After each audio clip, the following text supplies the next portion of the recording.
राहुल गांधी सलमान खुर्शीद, राहुल गांधी सलमान। भाइयों बहनों बुजुर्गों, कांग्रेस पार्टी, यूथ कांग्रेस और एनएसयूआई के हमारे सब कार्यकर्ता, आप सब दूर दूर से आए।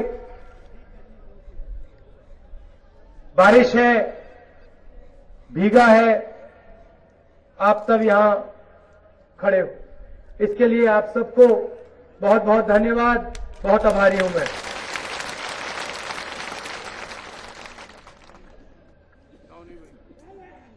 दो 2004 से दिल्ली में कांग्रेस पार्टी की सरकार, और जब हम वो चुनाव लड़ रहे थे, हमने आपसे 10, 15, 20 वायदे नहीं किए थे। पार्टी आती है, कहती है भैया हम ये बदल देंगे, वो बदल देंगे, ये कर देंगे, वो कर देंगे। 22 साल से उत्तर प्रदेश में आपको सिर्फ वायदे मिले। कोई कुछ कहता है, कोई कुछ और कहता है। जो इन्होंने किया आपने देखा पिछले 22 सालों में। दिल्ली में एक सरकार है, आम आदमी की सरकार है, वायदे कम करती है, काम ज्यादा करती है। 2004 में चुनाव लड़े और आपसे कहा देखिए नियत हमारी साफ,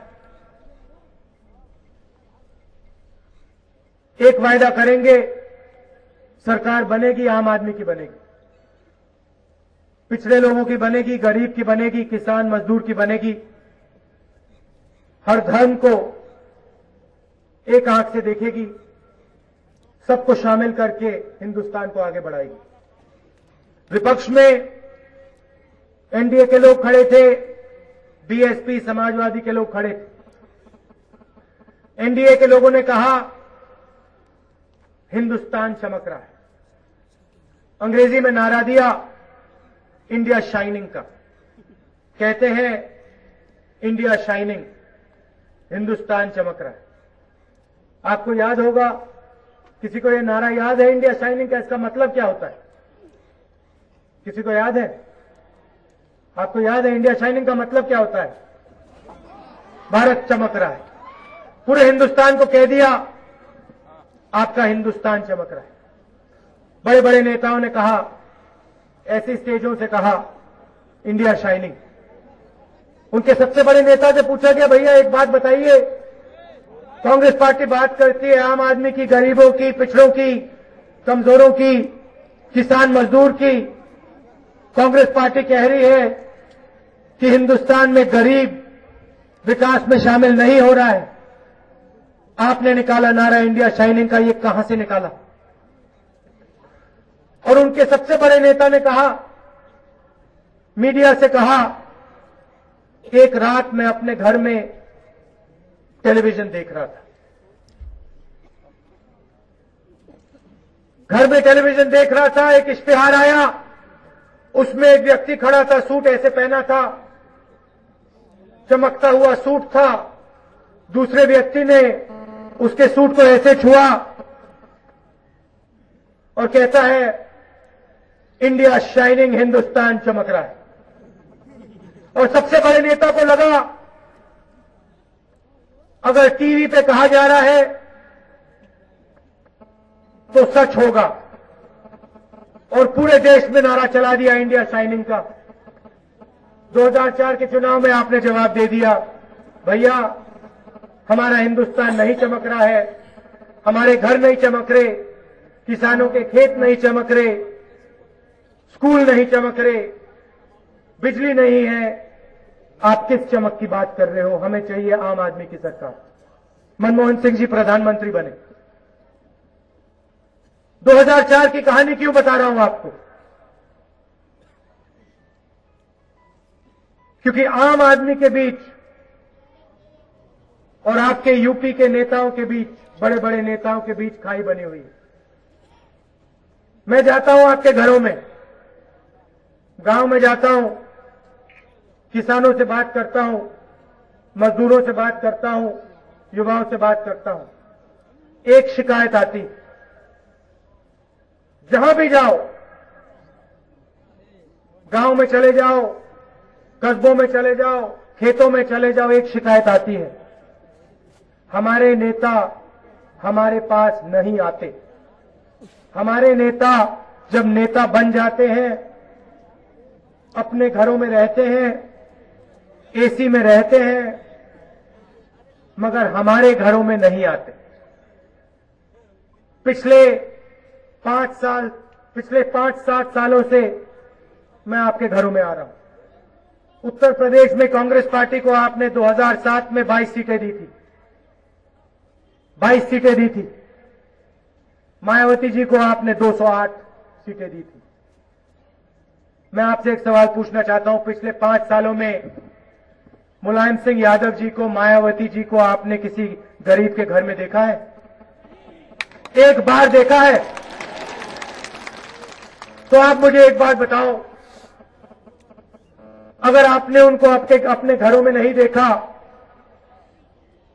तो उनकी आपकी समस्याओं के बारे में कैसे समझ हो सकती?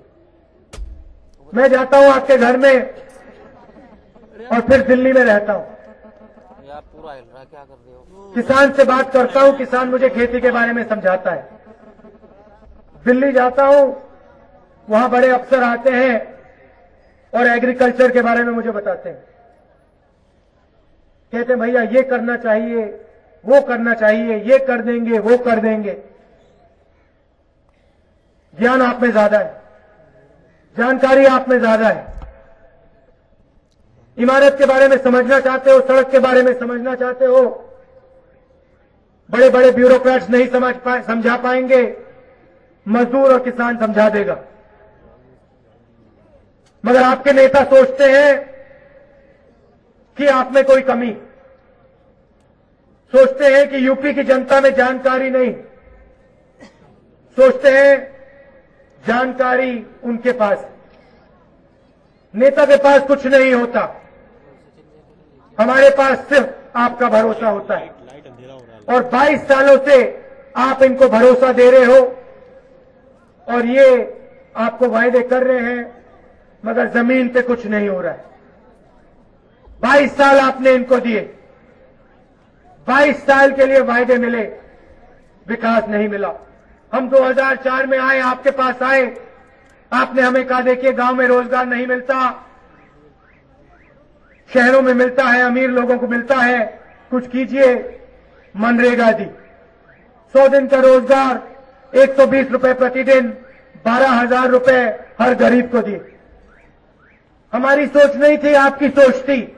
आपके पास आए, आपसे पूछा, यहां अल्पसंख्यक भाई खड़े हैं, आपके पास आए, आपसे पूछा भैया बताइए, और आपने हमसे सवाल पूछा राहुल जी एक बात बताइए, उत्तर प्रदेश में 70 से ज्यादा डिस्ट्रिक्ट हैं, यूपी में डीएम और एसपी मुसलमान कितने? आपने हमसे पूछा बताइए कितने हैं? एक डीएम है उत्तर प्रदेश में, सच्चर कमीशन बैठाया, सलमान खुर्शीद जी ने स्कॉलरशिप भिजवाई, लाखों स्कॉलरशिप भिजवाई, केरल पहुंच गई, हरियाणा पहुंच गई, राजस्थान पहुंच गई, दिल्ली पहुंच गई, उत्तर प्रदेश नहीं पहुंची। आरक्षण की बात की, मुलायम सिंह यादव जी खड़े हो गए, कहते अगर मैं होता तो मैं कर देता, ज्यादा करता। कांग्रेस पार्टी ने कम किया, मगर आप थे, 3 बार आप थे, आपने कुछ नहीं किया।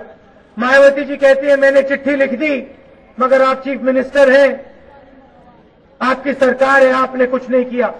हमने किया, हमने बदलाव लाए, आरक्षण किया। बरसात होने वाली है, दिख रहा है, तो मैं लंबा नहीं बोलूंगा। आप दूर दूर से आए हैं, मैं आपसे सिर्फ एक बात बोलना चाहता हूं, उत्तर प्रदेश को बदलना है, उत्तर प्रदेश में आम आदमी की सरकार लानी है, गरीबों की सरकार लानी है, सबकी सरकार लानी, सबकी सरकार लानी।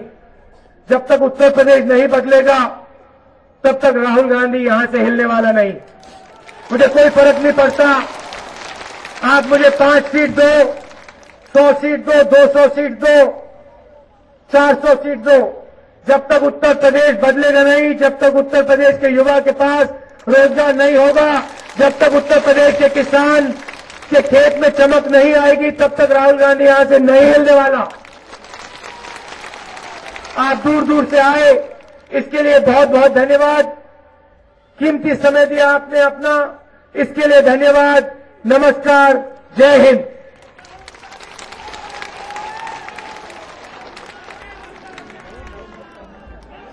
ग्रामीण क्षेत्र से आए हुए साथियों से कहना चाहता हूं कि अभी जब ये हेलीकॉप्टर चला जाएगा